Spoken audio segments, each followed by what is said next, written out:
Historické zbierky Slovenského národného múzea majú svoj pôvod v počiatkoch múzea a pochádzajú najmä zo zberov a darov prvých členov a podporovateľov múzejnej myšlienky na Slovensku. Či už ide o múzejné zbierky Matice slovenskej, muzeálnej slovenskej spoločnosti, neskôr Slovenského národného múzea v Martine, Slovenského vlastivedného múzea a Zemědělského múzea v Bratislave, začiatkom 40. rokov spojených do jedného Slovenského múzea. Celková história Slovenského národného múzea poznamenaná spájaním a rozdeľovaním príchodom a odchodom múzeí. Najvznímnejšia sa udiala na začiatku 60. rokov a trvá dodnes, a to v spojení Slovenského národného múzea v Martine a Slovenského múzea v Bratislave. S rozhodnutím o spojení Bratislavy a Martina prišla aj myšlienka prerozdelenia fondov, pričom v Bratislave sa mala venovať väčšia pozornosť histórii a v Martine etnografii. Došlo aj k čiastočným delimitáciám fondov, neboli však uskutočnené dôsledne a preto sa v jednotlivých rozvíjali vo väčšej či menšej miere. Obrovským zásahom do zloženia fondu, najmä umeleckej histórie, bola delimitácia takmer 900 zbierkových predmetov do vznikajúcej Slovenskej národnej galérie. V Slovenskom národnom múzeu môžeme identifikovať následné základné rozdelenie historických zbierok, vychádzajúc z analýzy zbierok z roku 2004, a to menovite politické dejiny, hospodárske dejiny, numizmatické zbierky, militárie, špecializované zbierky, zbierky národnostných menšín a zahraniční Slováci. Treba však povedať, že toto rozdelenie je len teoretickým východiskom pre analýzu zbierok a v zásade sa nekryje v súčasnosti s uložením zbierok, pretože došlo alebo dochádza z dôvodu správy zbierok ich rozdeleniu podľa materiálových skupín. Ďalším faktorom je charakter zbierkového predmetu, ktorý môže byť súčasťou niekoľkých kategórií. Zbierky dokumentujúce politické dejiny, respektíve vývoja spoločnosti v rámci celej jej štruktúry, patria po numizmatickom fonde v každom múzeu medzi najrozšírenejšie a pravdepodobne aj z perspektívy ďalšieho rozvoja za najperspektívnejšie. V zásade ide o dokumentáciu dejín Slovenska, osobnosti žijúcich na našom území, spoločenského a politického hnutia. Medzi najvzácnejšie zbierky patria zbierky dokumentujúce národné hnutie v 19. storočí a na začiatku 20. storočia.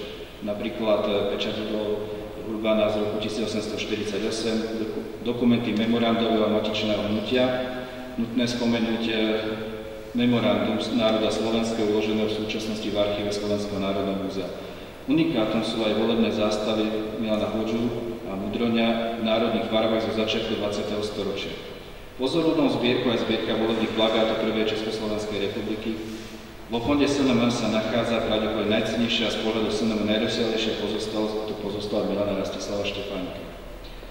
Slovenské národné múzeum vlastní aj pozorovnú zbierku dokumentujúcu politický systém krajiny, vývoj strán, najmä z pohľadu propagandy a politickej reklamy.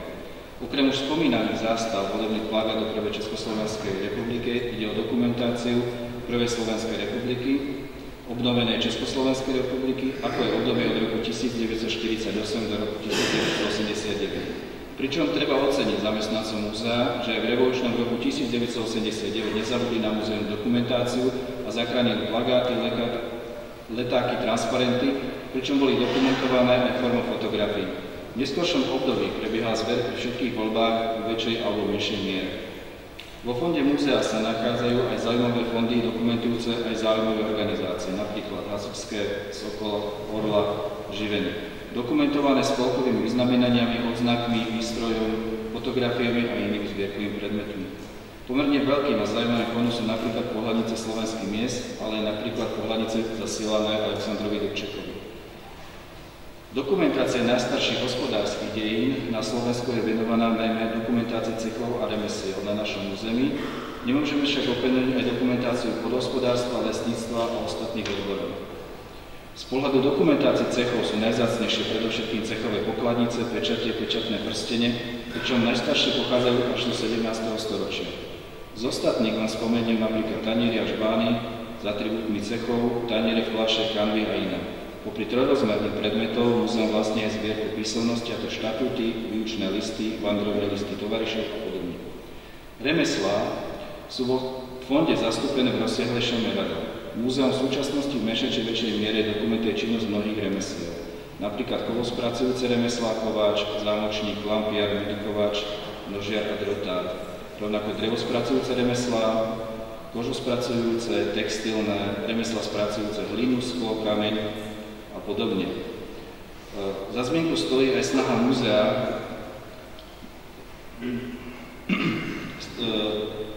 dokumentovať vývoj remesiel z pohľadu terminológie používané v oblasti remesiel. Pričom pravdepodobne tento rok vyjde knižne terminologický slovník garbierov na Slovensku. Dokumentácia priemyslu je múzeu prezentovaná vo forme výrobkov, sklárstvo, elektrotechnika, železiarstvo, baníctvo a iné, ale aj nástrojov používaných v priemysle. Tradične je v historických múzeách najrozšírenejším zbierkovým fondom numizmatika. Numizmatika bola zastúpená už v najstarších zbierkach múzea a od dôb pána Petrikoviča pochádzajú aj prvé odborne spracované a publikované fondy. Najrozsáhlejšiu časť zbierky tvoria stredoveké, novoveké a moderné mince, zložené najmä z hromadných nálezov uhorských a zahraničných mincí z obdobia 12. až 20. storočia, ale aj mince získané ako solitéry cieľenými nákupmi múzea. Najhodnotnejším nálezom zbierke múzea je samozrejme ako všetký zlatý poklad. K cenným nálezom patria aj nálezy 1200 kusov minci z Rónskeho Beňadiku, Lišňoviec, v Bratislave v Rakune a mnohé iné. Tu treba zaradiť aj iný vrátenie zbierok významných zbierateľov a osobností, ako bol Milan Rastislav Štefánik a Machek. Zbierka antických mincí tvorí najcennejšiu časť numizmatickej zbierky historického múzea. Základ je v Mohaplovej a Karbolivej zbierke, rímskych mincí z 1. a 4. storočia a niektoré hromadné nálezy, napríklad keľtské mince z Bratislavy, nález rímskych denárov a nádoby z Vyškovec nad Niklom. Súčasťou numizmatickej zbierky je zbierka medailí. Mimoriadne hodnotné sú korunovačné bratislavské medaily zo 17. až 19. storočia, renesančné medaily, no aj artefakty súčasných medailí. Súčasťou numizmatickej zbierky sú aj artefakty dôležité z hľadiska ich spojitosti s poznaním vývoja peňažných prostriedkov používané na našom území, nádoby, ktorých boli uložené mince od rímskych čias do polovice 20. storočia, pokladničky, peňaženky a podobne. Takmer v každom múzeu sa nachádzajú zbierky militári, ide najmä o chladné a palné zbrane, ale múzeum má zbierky aj muníciu, terče, výstroj, uniformy a predmety spojené s militáriami. V minulosti sa v múzeu rozvíjali aj samostatné zbierky, napríklad dokumentácia školstva, divadla, športu. Inak vznikom múzeí, odchodom kurátorov sa dokumentácia týchto fondov ako samostatný viac menej bola zastavená a je venovaná len okrajová pozornosť.